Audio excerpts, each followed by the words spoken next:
Bow down before my psycho power. A couple of months ago is when this thing first really kicked off. There was a lot of rumors and whispers. There was a lot of people who were speaking out against Diddy. It's all alleged. This stuff will be proven or disproven in court. But back in March, his house was raided. I believe 3 of them in Miami, in LA, and New York simultaneously. Now, at the time, they did take his kids into custody, but they did not take him into custody. He was off somewhere doing something, and he was probably watching it on the news like all of us. In that raid, they took computers, they took cell phones. 2 things that I think is going to come back to bite this guy is he had in his room 2 rifles with the serial numbers scraped off. And he also had like these 100-round magazine drums.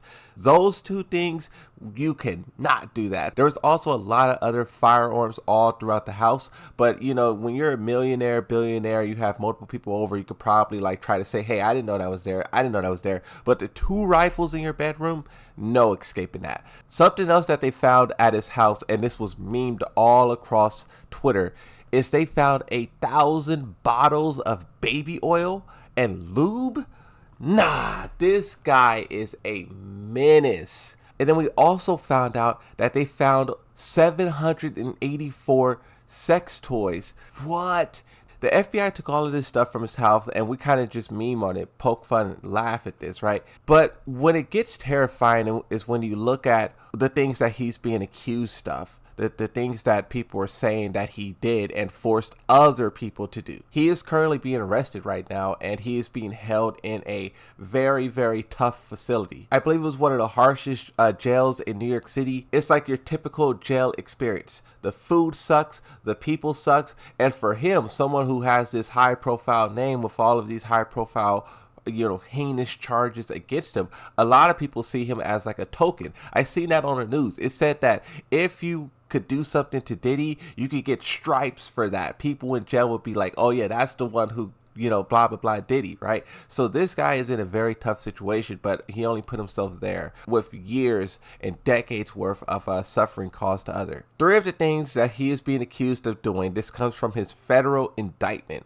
Number 1, forcing and recording sex acts. So he would tell someone, you do this, and here's how crazy he was. He would tell someone, at his Diddy party, he would drug people, he would, all kind of stuff, manipulate people, but he would tell people, you gotta do this or else. And if you don't do it, he would try to stop your career from growing. Let's say you do music. He's not going to allow any artist to collaborate with you, any people to sponsor you. He would just try to stop your career if you didn't do what he said. But then once you do what he says, this is all alleged, by the way. Once you do what he says, then he would go on to use that information against you and blackmail you and keep you eating out of the palm of his hand. So it was like a lose-lose. This guy really was just like doing everything he can to just not even fuel his career, because his career was so successful. And that's the main thing you have to think about, is like, why was he doing this? You're already at the tippy top and you're just like puppeteering everyone who's below you, right? Another thing he was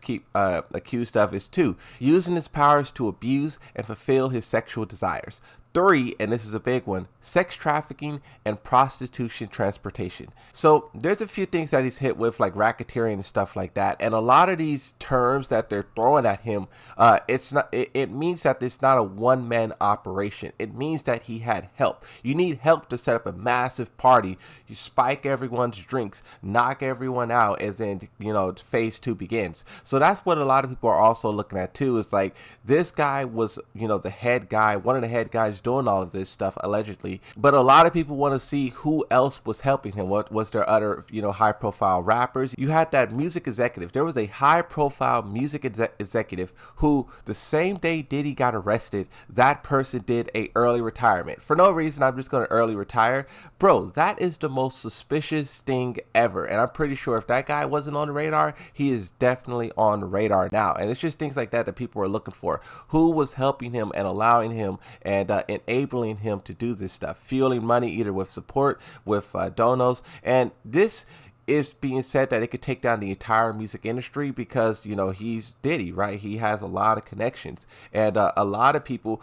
So on Twitter, you will see a lot of people posting videos of him hanging out with like a Jay-Z or him hanging out with like a politician. And looking at the information we have now and hindsight 2024, you could go back looking at those videos, you can easily see how some of those guys either were a part of it and it was like some kind of inside joke, or maybe they didn't know what they were getting themselves into. It's going to be very interesting to see how this unfolds, because a lot of people are saying that Diddy is a informant. But as far as Meek Mills, Puff Daddy, whoever, none of these niggas, all you fake hard niggas, fuck, because you can't shoot nobody anyway. And the reason why you got talks because you did a deal, you fucking fed. You know what I'm saying? That's why you gotta come at me, because part of the deal for you to be a do all that and get out of jail is that you promise that you're gonna go pull my coat card. So y'all niggas shut the. And rumor has it, allegedly, he is like an informant who is working with them to bring others down. Depending on how true that is, we can see like a lot of high profile names and some names who are like just lurking in the shadows. No one ever heard this person before, but a lot of these master manipulators who's been doing all these crazy things for so long could be brought to serious justice. He pled not guilty, and then he tried to post bail, which by the way was like $30 million or $10 million. It's not much for a billionaire, right? But they denied him and they told him you're a flight risk. And what he tried to do, he tried to, before being arrested, he gave his passport to his lawyer, and anytime he would move around, he would have his lawyer report it to the authorities. And he did that to try to say, like, look at me, you know, I'm not going to run anywhere, I'm not going to go anywhere. My lawyer has my passport and he's telling you guys everywhere that I go. But his plan didn't work out. They still denied his bail and they're still holding him and they're not allowing him to travel at all. When we have more information, I'll definitely make a part 2 to this video, but for right now, that's everything that we have.